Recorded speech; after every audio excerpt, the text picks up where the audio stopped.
Bonjour à tous, nous sommes à Marche-en-Famenne, entourés de câbles et de pylônes électriques. Et bien c'est normal puisque nous sommes au centre de formation d'Ores et ici cette année, ils engagent. Suivez-moi. Ores, c'est l'électricité, on est ici parmi les transformateurs avec Fernand, vous êtes administrateur délégué d'Ores. Alors on connaît le nom, mais qu'est-ce que vous faites ici? On gère des réseaux de distribution d'électricité, de gaz, on gère le réseau d'éclairage public communal.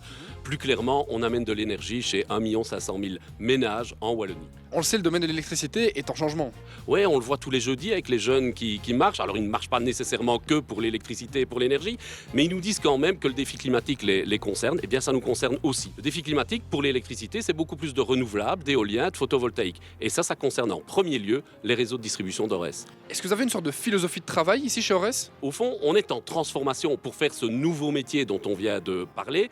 Mais nous, on ne peut pas, contrairement à certains sites ou à certains magasins, afficher fermé pour cause de transformation. La population ne le comprendrait pas. Et donc, ce qu'on doit arriver à faire, c'est faire coexister ce travail au quotidien qui doit rester parfait, voire qui doit s'améliorer, et cette transformation. Et associer nos 2300 collaborateurs à cet objectif-là. Alors, 2300 collaborateurs et de nouvelles personnes qui vont vous rejoindre. Et oui, parce qu'effectivement, on doit se transformer, on a des nouveaux métiers, on a de nouvelles attentes par rapport à nos activités.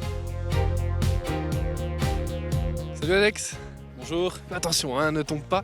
Alors toi, tu es ce qu'on appelle un stagiaire et pourtant tu es déjà engagé par Ores. Oui, c'est bien ça, oui. J'étais engagé au mois d'août l'année passée. Ouais. Donc j'ai d'abord eu une formation en gaz, théorie et ensuite pratique. Et là maintenant, ici, je suis en électricité. Ouais, t'es content d'avoir rejoint Ores alors? Oui, vraiment très heureux. Point de vue matériel, point de vue équipement, donc on a absolument tout.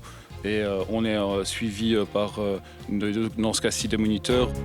Dominique, vous êtes en charge du service talent ici chez Ores. Alors 240 personnes à engager cette année, ça fait du beau monde quand même. Des profils très différents j'imagine. Nous recrutons une quarantaine de cadres, nous recrutons 200 employés et en termes de profil, donc nous recrutons des techniciens, nous recrutons également du personnel dans le domaine informatique, Ouais. business architecte, architecte solutions.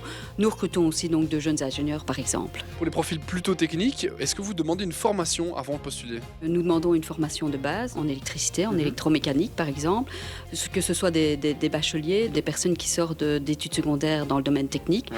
ou bien des personnes qui ont obtenu un diplôme via l'alternance. Et bien entendu, dès qu'ils arrivent chez nous, ils sont pris en charge et formés aussi bien dans le domaine technique que d'autres domaines. Comment est-ce qu'on fait pour postuler chez vous?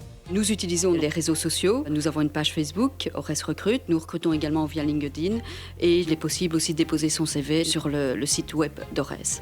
Eh bien merci beaucoup Dominique, c'est noté. Nous on se retrouve sur waldorado.be pour que vous puissiez découvrir toutes les autres offres d'emploi.